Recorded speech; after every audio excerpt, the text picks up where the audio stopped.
Welcome to episode 117 of Beer with Strangers.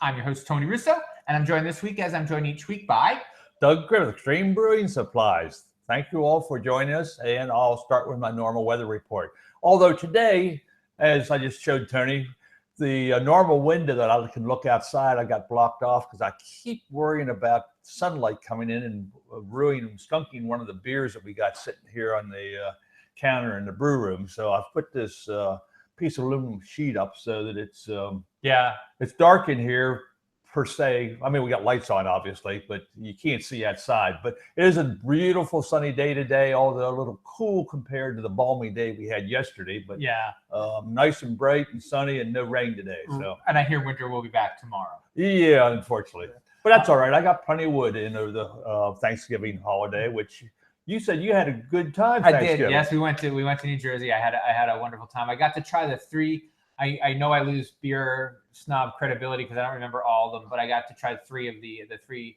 Alchemist beers they're all super hoppy. They were all fine. I actually split the pints with my brother, and that was enough for me because I'm not a super hoppy guy anyway. They do have a lot of hops in them. Oh my goodness, the Heady Topper, and then there were two more. They were like each one got more bitter, and I'm like, but. Now, we had, here on the show one time, we had the super hoppy one that they made at Dogfish Head. The that was over the 800 IBU beer. Right. Which just tastes like really, really super bitter beer. Yeah, it tasted like hop syrup is what it tasted like. And these weren't that bitter. I mean, they had a different kind of flavor. You could tell that they were beer, but it was just like, you ever have something that's so hot that you don't understand how hot it is while you're eating it? That's how bitter these beers were. It's like, wow. I get that in that sometimes. And the only reason I know they're hot is because I start sweating. I sweat. Sometimes it's just, I can take whatever amount of heat it is, and it really does. I'm like you said, you don't realize how hot it is, but your body does. Yeah. Absolutely. But anyway. So I got to try the three of those, and you were telling me that you were there, and I'm like, well, stop, we have to put the camera on. I know. 4 years ago, we went up to Burlington for a wedding, and while we were there, we tried to hit some of the breweries around the area. And we got to Alchemist, actually ate in where their old brewery was and went to the new brewery and couldn't get a Heady Topper there. I mean, that was really a hot item 4 years ago. I mean, it still is, but it was really new 4 years ago. Couldn't get any. They didn't even have any at the brewery. That's crazy. We stayed right in front of it and we just walked out the back door of the bed and breakfast we were in, and the property was right there where they were located. And they had some beers on tap and nothing. Knock your socks off. Yeah, I mean, it wasn't. I guess all the good stuff they were sending out. So anyway. You were also saying that it wasn't much bigger than Third Wave. No, the building was not big from what my impression was. The tasting only we did not get there at a time for a tour, so I can't really say, but the building just didn't seem that much bigger. I think it was a little longer and maybe just a little wider than what Third Wave's building is. But it wasn't as big as Evo said. No. And the tasting room was smaller than what Third Wave's was. So, I mean. And that's not a big tasting room to begin with. No. Well, my brother brought down the I don't know where he got his hands on it. Oh, I think he was up there because he travels for rugby and things like that. But he brought it down and we tried those three, and then we had the I got the pecan pie beer from Evo, which was pretty much the opposite. In New Jersey? No, actually, a funny story. I've told it before, but I'll tell it again real quick because it's fun. They have this Shuckin' Good Oyster Fest on the Saturday after Thanksgiving every year. And one of the guys at Evo called me and said, "Hey, we have tickets. You want to come?" And I'm like, "Absolutely." And so I went to pick up my tickets, and as I was walking up the stairs of the brewery, I'm like, "No." I was actually saying to myself, "Why don't you go to this? Why haven't you been to this before?" And then as I was walking up the steps of the brewery, I'm like, "Oh, because you're out of town on Saturday." Because I always go to New Jersey after Thanksgiving. So how were the Shuckin' Good Oysters? Oh, I did. Well, I didn't get them. Yeah, no, I didn't go because I went to New Jersey. Oh, okay. So it was here. I got you. Right. Okay. But they said, "Well, here, take this bottle of beer." And it was very, very good. I'm hoping to get my hands on a Menagerie 10 sometime in the next couple of days, and I will report back on. Actually, if I get a Menagerie 10, I'll bring it back here. We'll try it together. this luscious Imperial Stout we're Oh, tasting? I forgot. If you don't know, before we start this show, we do a Facebook Live on ShoreCraftBeer.com's Facebook page, and it's one of the beers that's brewed here, and we taste it, and Doug talks you through it. At first, I talk for a little while. Well, to try to brewed get people here to is, well, we have it Made for here. samples here. Right. Yes, made here. We always have to test the beers. beers we make. So, and we do that in class, and also then have them on for tasting later. These we bottled because they're it's about 11% alcohol. So we do minimal tastings on these. Right. You don't want to just leave that right out. Right. But all the beers we have available for home brewers to take home and brew, we make here just to make sure they're fine. And also, it's like anything else. When you come, you can say this is the kind of thing that you can make from here, without a lot of extra things. And that's an accidental segue into our first story. So I guess we'll just start with our first story, Okay. which is extract brewing and why you should try it. Extract beer. This is an extract beer. It's fantastic. Yeah. Trust me. And so does this have a name, or is it just Imperial It's Stout? Imperial Stout. Okay. This is one out of the Extreme Brewing book. Just a very basic Imperial Stout, but very luscious, nice and dark, and wonderful this time of year. Yes. And so one of the stories that we're talking about this week is someone.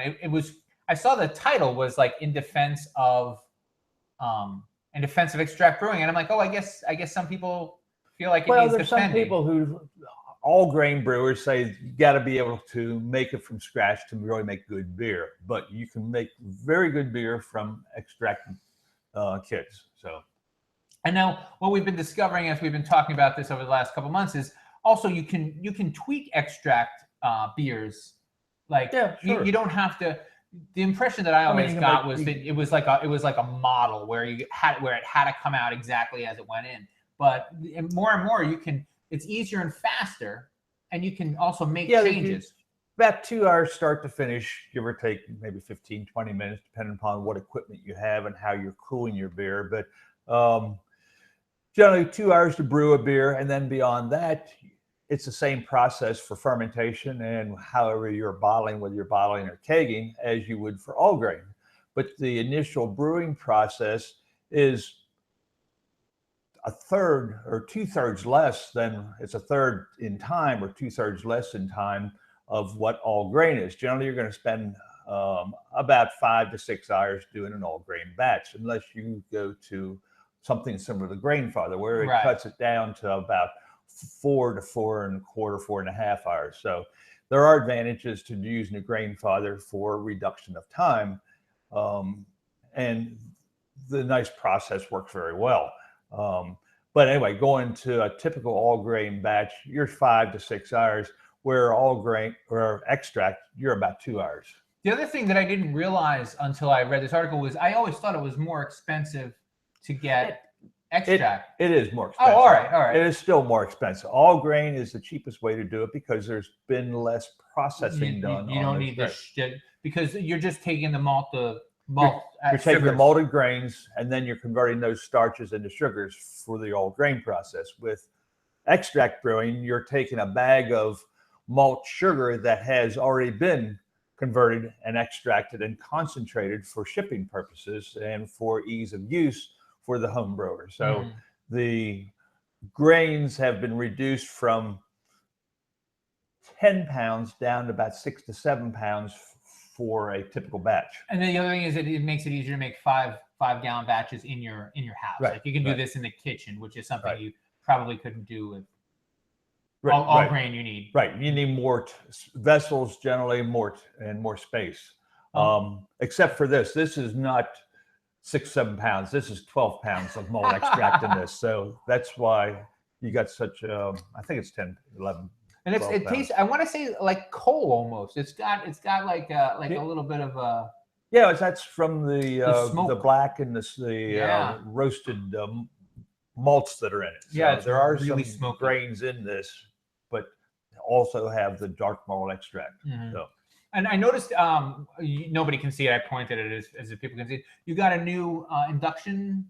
Is that what it's called? What's Induction. that? No, it's not new. It's just We generally don't have it sitting on the counter. You can just see it. We've got that one, which is a small. It's a 110 version. We have a larger one, a 220 version too. And so what they do here is it's an induction hot plate, I guess. Yeah.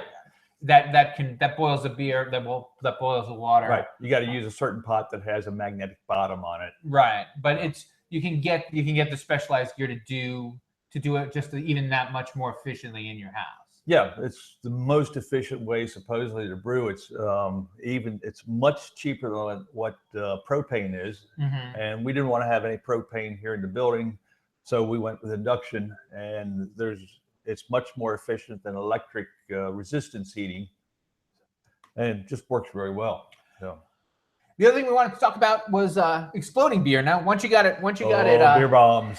Once you got it brewed, you have to bottle it. And well, you don't have to bottle it, but many people do bottle it. And there was a story here, and I wanted to see if you could take us through about the idea of the exploding. I've had one or two batches that have done that. One batch, particularly when I first started, I was rushing the process, which means that the beer wasn't completely fermented. I wanted to get it in the bottle, so I had it in 2 weeks to drink, and I really shouldn't have, because I ended up with bottle bombs. They were exploding in the carton before I was able to get them into the fridge, and was dangerous. And what are some of the good ways of? So I guess step number one is make sure it's fermented all the way out. Right. Your time. That's the main thing. Bottle bombs can also come from an infection in the beer, so you may have not kept things clean, or you've got your equipment's been infected with something. And I also had that happen when we made a batch of farmhouse ale where we used some bugs in the process and didn't use separate equipment. Found out later that some of these things, this has been over 10 years ago, didn't know as much about bugs as they do these days. Right. And bugs are just generally what the Belgians use to get their very flavorful and really good beers, but it takes a long time for those bugs to work through the process and give you those good beers. But the bugs are bacteria that work on after the fermentation, primary fermentation is done, and generally give you a little sourness to a great deal of sourness in your beer. So sour beers are some sort of bacteria that has soured the beer. Right. And how does that make the beer expand? Is it just? Well, if you bottle it prematurely, most Belgians are probably 2 years old. So the bacteria has done its job during that process. Some carbon dioxide is given off. There's not as much generally as primary fermentation. But if you bottle it too soon, you get the same result. You end up with bottle bombs. And we had, when we first started doing the extreme brewing books, samples of all of the kits, we found out that one of the batches called for a farmhouse ale mixture to sour the beer. Did not know that it would infect other things beyond that at that point. Learned quickly about 6-7 weeks later that we had a problem with everything we'd brewed from that point on. For about 6 weeks of brewing, everything was getting very infected. And the only reason I knew it was some kind of bacterial infection, initially I had 4 or 5 guys who were helping us periodically brew all these beers. And when the beers were brewed, we put them away for a couple of weeks, and then generally I'd give some beers to the guys who would help me. So they take it home, they put it in the fridge, they drank it. It was fine. Well, some of these beers ended up staying in the fridge and were not ever an issue of having bottle bombs. They were all very nicely carbonated and worked very well, tasted great. But the ones that had stayed out of the fridge, which meant they were warmer, the bugs continued to work on it because they like a warm environment in order to do their processing, where the cold environment stops them. Keeps them dormant, Right, keeps them dormant. So all the ones that had been out of the fridge were starting to blow up, and they were so bad that you could start to open the bottle, it would break the top of the bottle off, and How it goes. How it goes, yeah. So I ended up throwing a lot of beer away at that point because they were all blowing up. It was funny when we were here a couple weeks ago when Sean was giving a class, how he, like, it's one thing that they just drum in over and over and over again, like sterilize, sterilize, sterilize. Well, keep things clean. Just yeah. think where you're putting your hands, what you're touching. Right. And he uses the water to, the wort chiller I got a kick out of. He's like, put it in while it's still boiling. And then if there's anything on it, it'll get killed. Right. So I just thought that was super cool. Do you guys have any classes? We forgot to ask you. Do you have any yes, we got classes starting. First class of the new year will be the first Saturday of January, which I think is the 6th. I think New Year Saturday. New Year's on Saturday, right? Or Sunday. New Year's on Sunday this week. Right. So it should be the following Saturday. So that's 7th, I guess. Cool. Well, we'll check back in with you. We'll make sure. And that's a regular extract class. Yeah. All right. The other thing I wanted to talk about real quickly, speaking of infection, and this is what made me want to think about it. The craftbeer.com is looking for looking to have people vote and recommend the best beer bars in America. And there'll be like a voting thing that they do. It made me think of the place I went in New Jersey that was not great. Like I said to, I'd been drinking a lot before we got there, but I had a Samuel Adams Winterfest or whatever their Samuel Adams was. And it was clearly there's something the matter with it. And my brother was like, yeah, they don't ever clean their taps. Oh. They don't ever clean their lines. So it's on tap. Yeah. So don't ever order a beer on draft in there. So that was thing number one. I don't want to shit on them, but the other thing I wanted to talk about though is I think it's important to ask, like it occurred to me at the time, and I've told this story before, but I make better decisions after I've been drinking than when I haven't been drinking. Because when I've been drinking, I always say to myself, hey, you've been drinking. Whatever you want to say, it's probably stupid. Keep your mouth shut, right? But when I'm sober, I don't do that. And I just say all sorts of stupid things. So I actually wanted to say to the lady behind the bar, like, why don't you have any local beers on tap here? But I knew I couldn't say it without sounding like a raging drunk, so I kept my mouth shut. But it's something that you should at least ask when you go into a place, even if it's not a place in your neighborhood. When you're traveling, don't be afraid to ask what's local. You can say it without sounding like a jerk, as long as you're sober. Yeah. But ask what's local, because it's a shame when you go into a small place and there aren't any craft beers at all. Reason number one, because if there were a craft beer on tap there, then somebody would be in to make sure that they were cleaning the lines, and so all the other beers are going to be good. Somebody said only drink Guinness at this particular place because they go through Guinness. Oh, okay. And I guess if they go through Guinness, then they can have a couple. They had I don't know. I'm making it up, but they had maybe like number 9 Magic Hat and maybe like a Long Trail. But there are like 3 or 4 breweries in a 20 or 30 mile radius, and one wonders if they don't get the craft beer because they have a reputation for, like, apparently only the new guys don't know not to drink this stuff. But don't be afraid to ask. So when you go to a beer brewery, and especially if it's a brewery and you don't know what they have. I mean, a regular bar, you don't know what they have. It's odd that the brewery doesn't, or that the tap room doesn't clean the taps well. Because, yeah. Well, I mean, it's the quality of the beer. Yeah, it's an old man bar. I mean, I wasn't shocked. Yeah. I tasted the beer and I'm like, oh yeah, and it wasn't. You're not shocked by the fact it didn't look like the kind of place where they would clean the lines all the time. But it's something that's going to have to become more important. And as a lot of these breweries start to bump up against one another, there probably should be some sort of proactive. We have to get, because right now, from what I understand around here, like, everybody's already making as much as they can, as fast as they can, and they're still not anywhere meeting demand, which is fantastic. Right. Yeah. But as they begin to bump up against one another, people are going to have to go into these smaller places and say, hey, clean your lines and carry our beer. But and it's nicer not always, than that. I think it's not always the lines, but the head, it's the tap itself. Because that's exposed to the air, and I know ours, we try to keep covers on ours because we get a lot of gnats this time of year. I think they're almost done, finally gone. But there's nothing worse than having a tap and you pour a beer and you got 2 or 3 gnats in there. Right, that have been up. I noticed that. So they have what are those made of? They look like they're made from rubber glove fingers. They're just rubber tap covers. Right. I mean, put it on there, and it keeps them cleaner because they're not exposed to the air. You don't have the gnats in there. And you guys also aren't pouring beer, and that's probably what if it's a we're not bar where pouring they're beer not all the pouring time, a lot right, of drafts, then that's why Right. then you can Right. you can have clean lines and still have bad beer. Yeah. I did not know that. Actually, I feel like I feel like my brother told me that when we were there.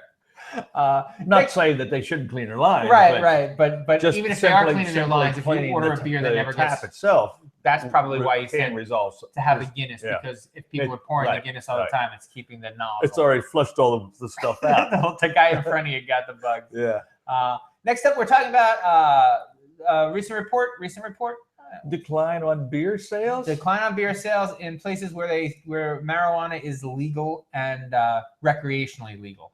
We've talked about this a couple times, right, on the show before, but this is the first time there have been numbers out, and the craft beer in Washington, Colorado, and Oregon. I think. Yeah. Didn't drop any more than it dropped Nationally, nationally. right. It's as part of leveling off. But the big guys, They took a beating. Yeah. They took a beating. 6% in some places. Yeah. Wow. And so it's just like when you're pushing the whole drink, buy yourself a 30-pack for the weekend. If you're selling to that kind of culture, they're like, yeah, well, I'll buy for the same, I don't know, $20. I have no idea what pot costs. Yeah. But let's pretend it costs $20. I think it's more than that, probably. Well, it depends on the amount of quantity you're getting. But for $20 worth of pot, you can get more of a buzz than $20 worth of natural light. That's got to be a fact, right? And as people are discovering that, I think that's probably what's hurting the Budweiser sales. The reason the craft beer, I don't think, is taking the beating is because people drink it because it tastes better. Yeah, I mean, It's got good taste. So I'm drinking here. I just had about 6 ounces of this Imperial Stout. And that is plenty. I mean, it tastes good. I can still taste it in my mouth. And when you smoke pot, you have your flavor receptors are enhanced, and that's made for craft beer. I'm beginning to suspect that's why the sour beers are doing so well or so poorly with me. But goes well with your favorite pot. Yeah, it goes well. We're going to be talking about pairing a lot, and I guess once they legalize it either in Delaware or Maryland, then we can do we'll do a pairing, like which is the best strain of pot to have with which local beer. I feel like we're going to get there before too long.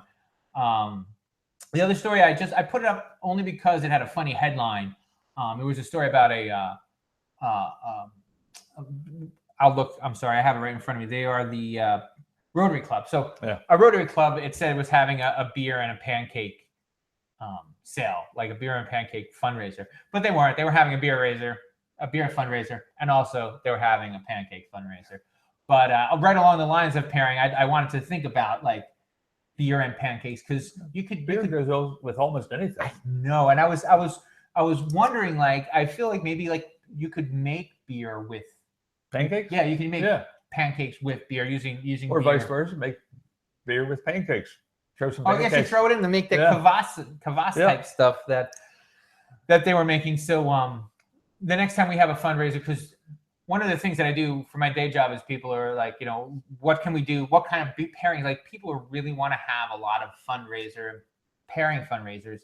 And what's difficult is that the upfront costs can be a lot. Like, people are like, let's have a beer pairing dinner. I'm like, yeah, that's $80 a person. But a beer and pancake pairing, you could do that for $7 a person.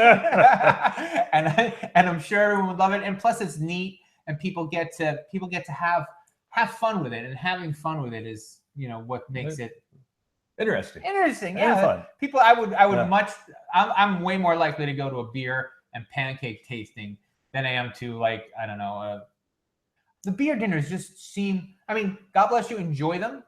Lots of people do. It seems like a long commitment for me. Like, I want to, oh no, my phone is on. Sorry guys. I want to choose what I want for dinner when it's time to choose dinner. I don't want it paired for me.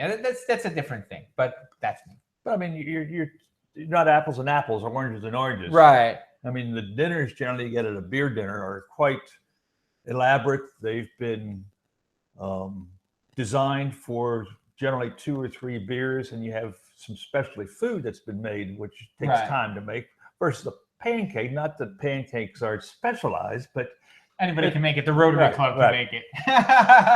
it's unsophisticated food, good. But, Right. I mean, it's breakfast food. And Yeah. it's much easier to make and low cost here. And as we did with the cheese tasting that we Right. had last year, you just ask the breweries, okay, what beer do you want served with blueberry pancakes, Yeah. or what pancakes should we make to go with your beer? Yeah. Anyway, it's on my list.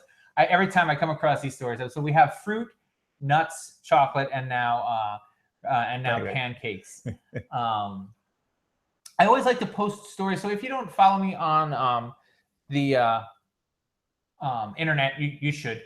It's my name backwards, OSSURYNOT. But you can go to shorecraftbeer.com and find all the links to me, and also the link to our Facebook page. A couple things about the Facebook page that I also said on the video. Thing number one, I found our Instagram account. So I'm going to take a picture like of Doug and I before this is over, and I'm going to put that on Instagram. And I'm going to do more with Instagram, so you can follow us on Instagram. But the other thing is I put up all these stories because I think it's cool to have a clearinghouse of kind of national news that is interesting to people who like craft beer. And I feel like if you're listening to this, you probably know that we have a Facebook page and a podcast, but maybe you don't. So, well, I mean, Or you can go to our website, streambrewing.com, and under everything else, you find the Beer with Strangers podcast. Right, which is where we post all these things. So this was a story about a woman coming to craft beer from regular beer, and she was like, well, I don't want to drink wine. I want to drink beer, and that should be fine. Yeah, I didn't know. Well, I think she's a long-time beer drinker. She said she started back in college when she met her husband, and has drank beer from that point on. And some of it not the best beer, but early in her college days, it was whatever they could get. And now she's, I think, upgrading to the craft beers. To better stuff. And I think it's cool and important that this is on a regular. That was what I thought was interesting about it. It was on a regular mom blog, and I don't mean that in a bad way. No, but it was on a regular mom blog. It wasn't on like Stouts and Stilettos. But I think all she was saying is she's not into wine, but has been into beer for a long time, and really now likes the craft beer because of much more flavors. Right, and it's cool that it wasn't on a beer blog. It was on a normal blog where she just wanted to talk about beer for that one day. We're running up against the clock, so we want to say a couple more quick things. The one is I'll hopefully get a story out in the next couple of days about great craft beer presents. If you want to give local, and by local I mean from the shore, for this Christmas, I'll get a guide out as quickly as I can. If you have any suggestions, you can go ahead and email those suggestions to me, and I will. And don't forget, if you got a fella or a girl who wants to learn how to brew, and you're a brewer yourself or not a brewer yourself, want to learn to brew, let us know. We're glad to get set up a special class or join one of our current scheduled classes. Right. Well, yeah, because there are none between now and Christmas. Right. That's a good point. So yeah, none this month because too much going on. Most Right. people have other plans, too many things to do, gifts to buy, parties to go to. And you had something. I just saw in one of the recent emails. You are doing some sort of Christmas, thing. What did I just get in the email? We've got some sales going on. Yeah, Christmas sales. We had a all grain brewing demonstration a week ago at our anniversary, right? So all right. Well, anyway, yes. So spoilers. Extreme will be on. Will be one of the learn to brew. And that's the reason that's such a great president. There are a lot of guys who or girls, but I only know guys who do it, who will brew like once or twice like a year. Like when they have a free week, and they're like, you know what, I haven't brewed in a while, and they'll do it. It's not something. There are guys who brew every day or every week. But there are some people who just do it every now and again, and they get a huge kick out of it. You make 10 gallons of beer, that's a month's worth of beer if you drink carefully, and But a great gift is one of our beer kits and a equipment kit. Have them sign them up for a beer class for us, and when they go home, they can brew their beer. Yeah, it's really something to at least consider. Also, wine and cheese, and there's all sorts of stuff here. So. But keep an eye out because there'll be a gift guide, I promise. We were talking about donuts. We're not going to get to all the stories. Well, yes, we are. Good. We were talking about pancakes. There's a place that's opening a donut / brewery in Arlington, Virginia. It looks like, or in the I think northern they're trying Virginia. to. They're open as far as a donut shop, but they're trying to get their license for serving beer. Now, do you think that they should be worried about, because they're yeast donuts? So, like, is there you have to be extra careful of infection because you don't want yeast donut. You don't want donut yeast. I don't think it's going to be. I mean, you get their way. I understand it. They're talking about getting beers in, so I mean, they're just pouring. They're not going to be brewing there. Oh, that's less fun. So, I didn't read the whole story. I'm like, oh, that's cool. I'll do it. But that's the way I interpret it. It's just they're going to start serving beer now. I don't even know it's going to be on tap, but they're just trying to get the license. One of the things that I was thinking would be fun about this is I just like plain donuts anyway, so I would be able to get like a very flavorful beer and like a plain donut, donut, and kind of cleanse my palate with that. And I thought that would be. Do you have any? What would your donut pairing be?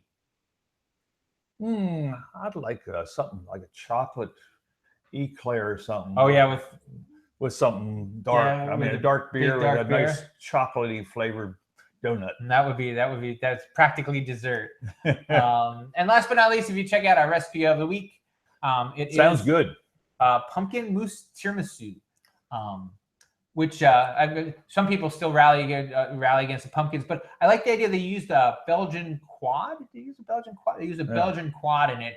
I feel like I would probably have to have a Belgian quad that I didn't finish from the night before I put it into a cake. But that's me. Put it make out of one and have another one while you're eating it. Buy a 4-pack and use one half of the beer in the dessert and half of the beer in for drinking.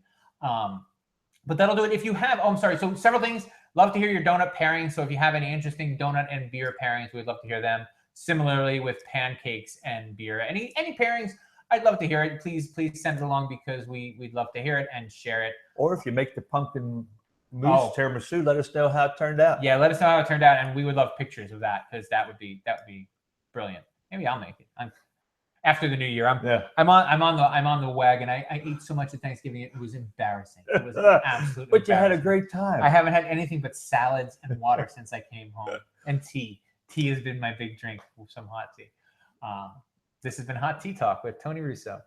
But anyway, so we are getting ready to call it a day. Remember, you can find us on extremebrewing.com. That's with an X, with or without an E. It's extremebrewing.com. And from there, you can find links to the Beer with Strangers website where we have the podcast and links to all of the blogs and links to me socially. Which is, again, OSSURYNOT on all the social networks, and you can also follow the show on the Shorecraft Beer Instagram. But that's it. So until next week, drink what you like and be happy. All right, we'll see you, folks.